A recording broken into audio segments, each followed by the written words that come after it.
So,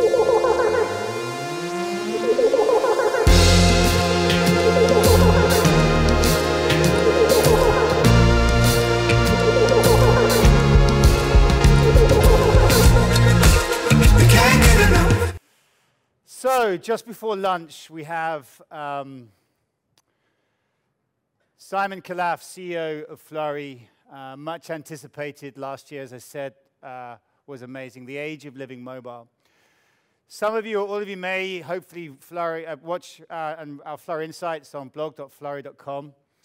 And what we've got today is pulling on what Flurry sees, the latest trends, the latest numbers, the latest insight as to what's going on in mobile economy. So with that, welcome Simon Khalaf.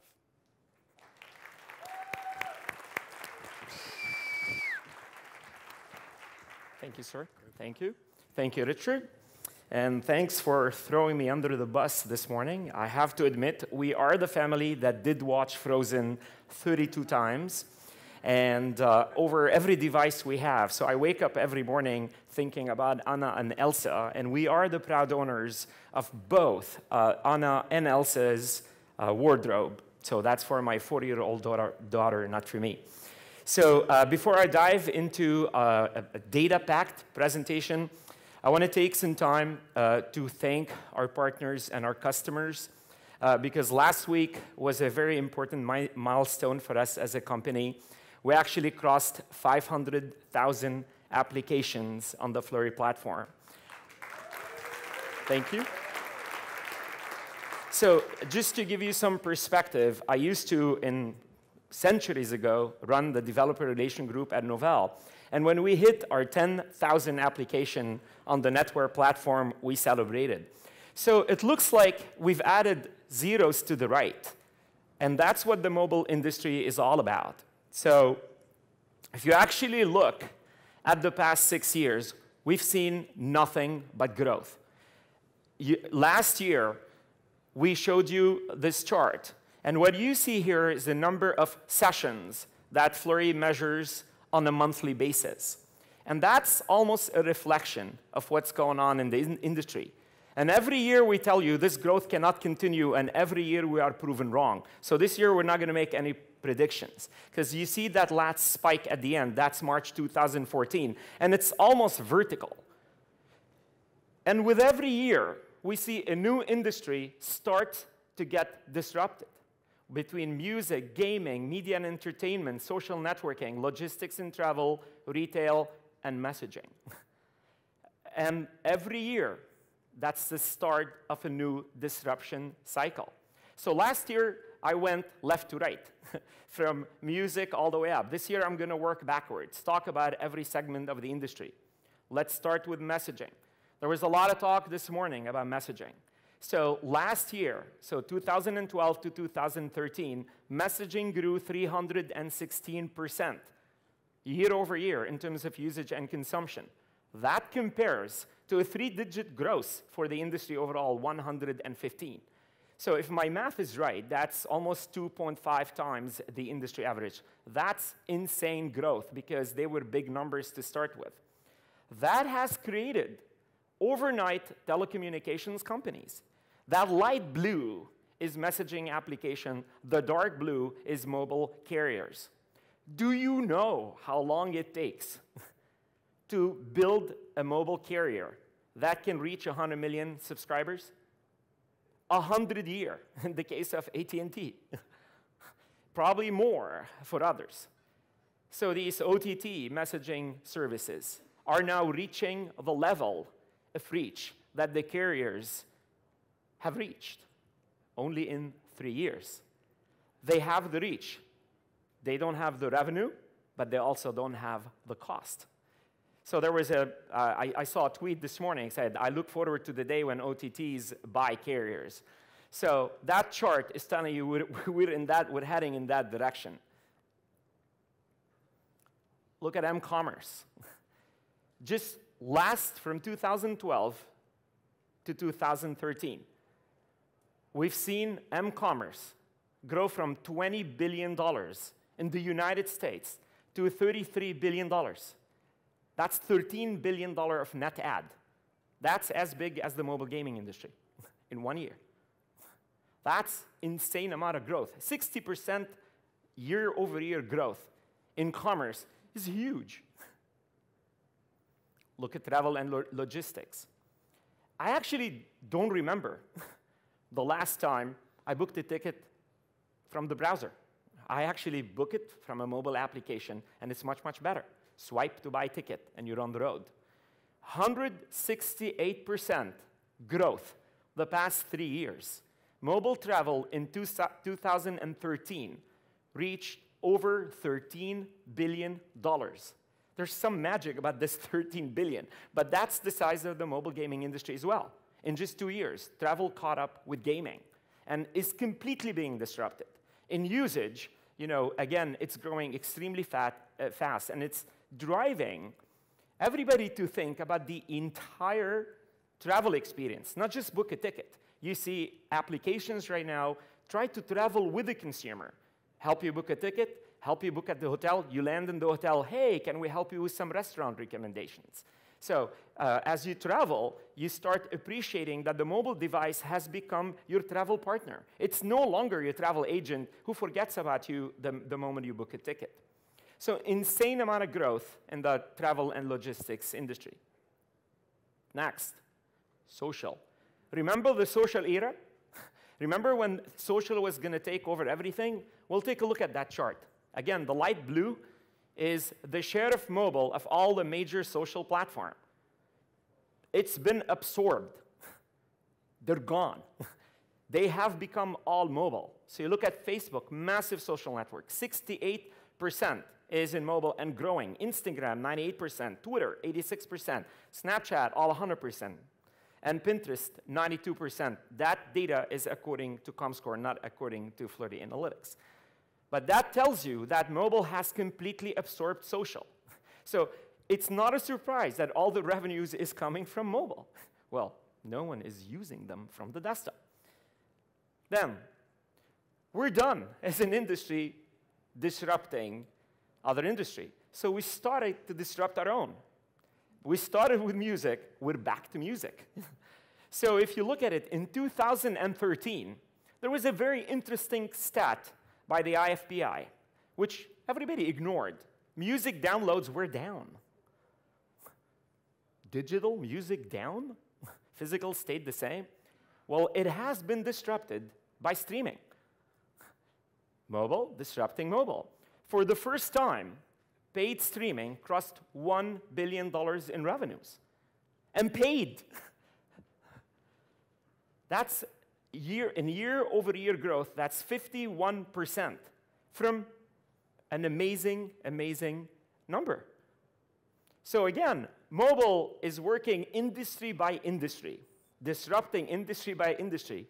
And when it runs out of industries to disrupt, it starts disrupting its own. I think Richard mentioned a stat this morning, Ovum came out with it, that messaging alone took away $33 billion from carriers, just WhatsApp alone. That's almost 2 times what Facebook paid for it. I'm not sure how to calculate it from an ROI perspective, but that's an interesting stat.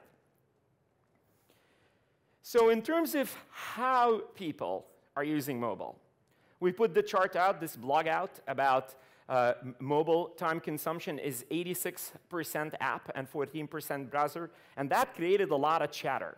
From the more interesting ones came from the inventors of the browsers, which is Mark Andreessen and I think John Lilly also, who is running Mosaic. Talked about what does it mean when the browser is dead. And we actually shared a lot of interesting stats. We did share then, and people criticized why we didn't share that, that the Facebook browser or the built-in browser inside Facebook is the most widely adopted browser. So the web is not dead. The web is alive. It's the browser that has been pushed aside, and apps have taken over control because the consumer experience, like Pinterest said, I think what Poshmark said, and Get Around, the user experience is so critical, and you don't want to wait for Google Chrome or Microsoft Internet Explorer or Safari to offer a new feature for you to change the consumer experience.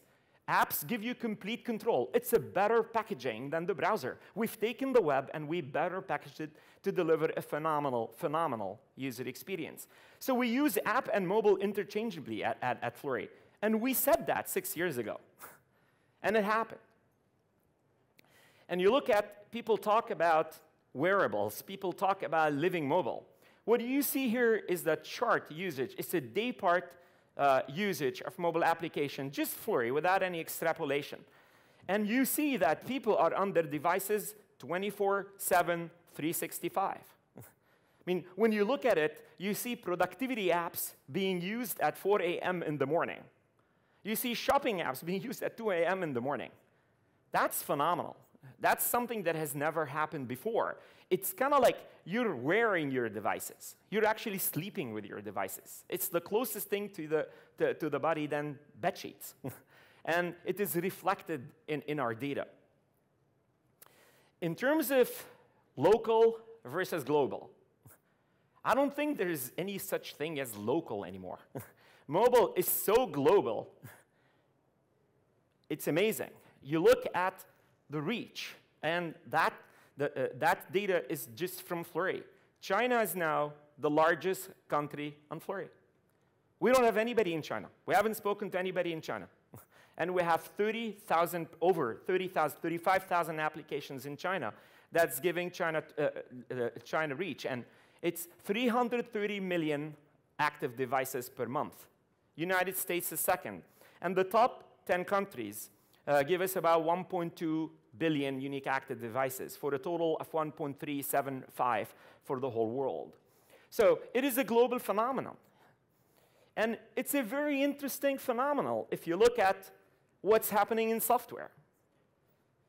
During the PC era, the US had a commanding lead in software. 65% of all software consumed. The number goes as high as 85%, but 65% is based on the US Association of Software Alliances. So 65% of software was consumed was made in the United States. If you look at 2014, the US commands only 34% of the mobile application software industry. That is the future.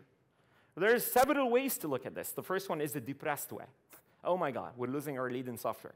The other one is to be very optimistic, that there is a Silicon Valley being developed in every country in the world. There's a Silicon Valley in Turkey. There's a Silicon Valley in Pakistan. There's a big Silicon Valley in China, and Chile, and Brazil. And they're all developing software. And with the press of a button, they can distribute their software worldwide.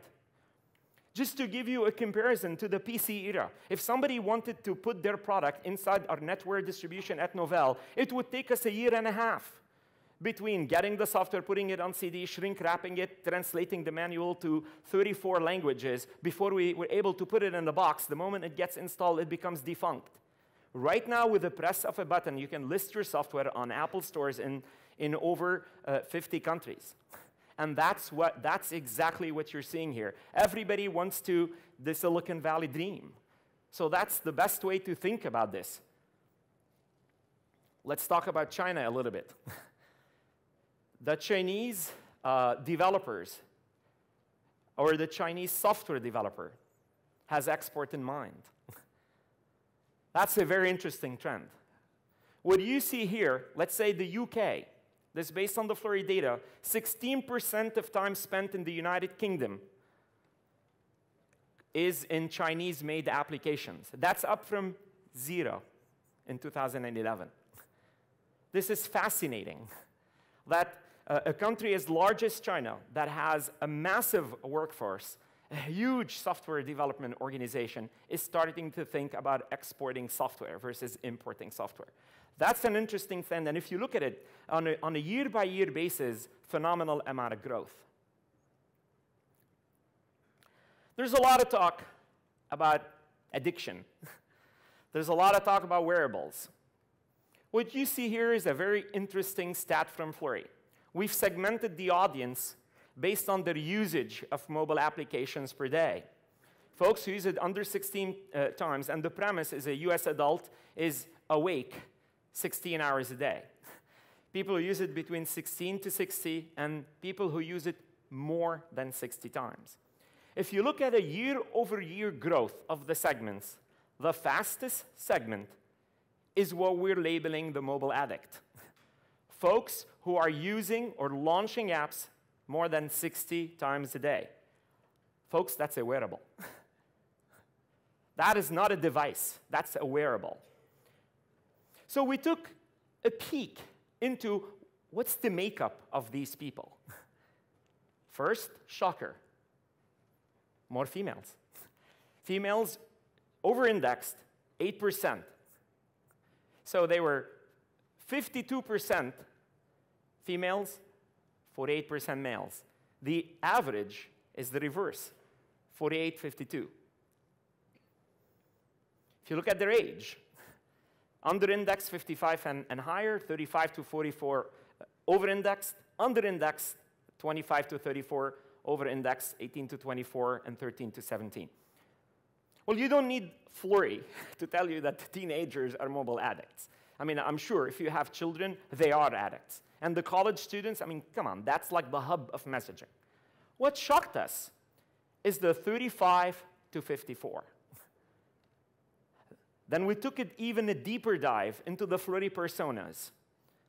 And these are the stats. On the female side, moms, 10x index.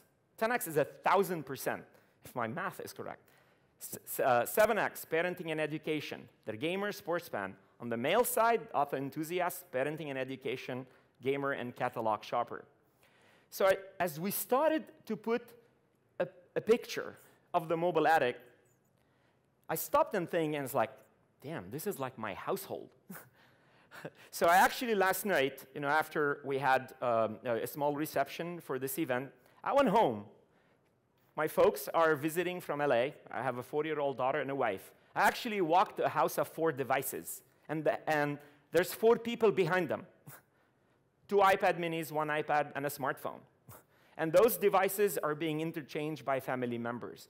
That's the mobile addict. That's our household, in which there is a TV, but it's on for the walls to enjoy. But everybody else is there on mobile devices. That's the persona of the mobile addict.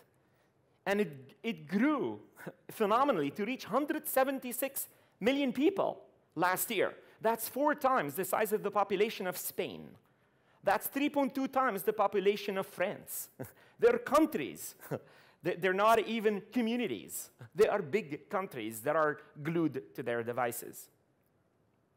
So folks, we've done a lot. We've done a lot the last 6 years. This industry did not exist. We did not exist 6 years ago. And there's a lot left to do. There's more ahead of us than behind us. There was a statement here that said, the venture community moves on to the next platform. Let's take a look at some numbers. Despite all the great work we've done in mobile gaming, we're still 14% of the total gaming market. That's an $80 billion US dollars worldwide opportunity left. Mobile advertising. Despite all the phenomenal work, we invented app installs. Everybody now is doing apps. Great. Brands are coming. Only 4% of the total US advertising market is spoken for. That's a $155 billion opportunity that's still left for us. The payment markets. Despite everything we've done, we've talked about Bitcoin and blockchains and everything. 0.66%. Somebody fixed that slide, they rounded up, 0.7%. It's actually 0.66% of the total payment market. That's all. That's a $157 billion opportunity still ahead of us. US retail. Let's look at China. Alibaba went from almost nothing to 8% of the Chinese retail market in a decade. mobile commerce is still 1%. 1% of the 3.25 trillion, that's with a T, commerce market. So just imagine, if we take 5% of that, or even a 10% of that, $325 billion of opportunity still left for us. So if my math is correct, there is at least $1 trillion opportunity still ahead of mobile. At least. So if this is not exciting, I'm not sure what is exciting. I know a lot of people get distracted about hot air balloons, or drones, or virtual reality binoculars. Well, let me tell you one thing about planet reality. In planet reality, we still have a lot of exciting work ahead of us. 6 years have passed. There is a decade or 2 or 3 left. Actually, there's a century left for us in the mobile industry. So it's very exciting. I'm very excited. I wake up every day, and I feel blessed and lucky to be living the mobile life. And with that, thank you so much for your time.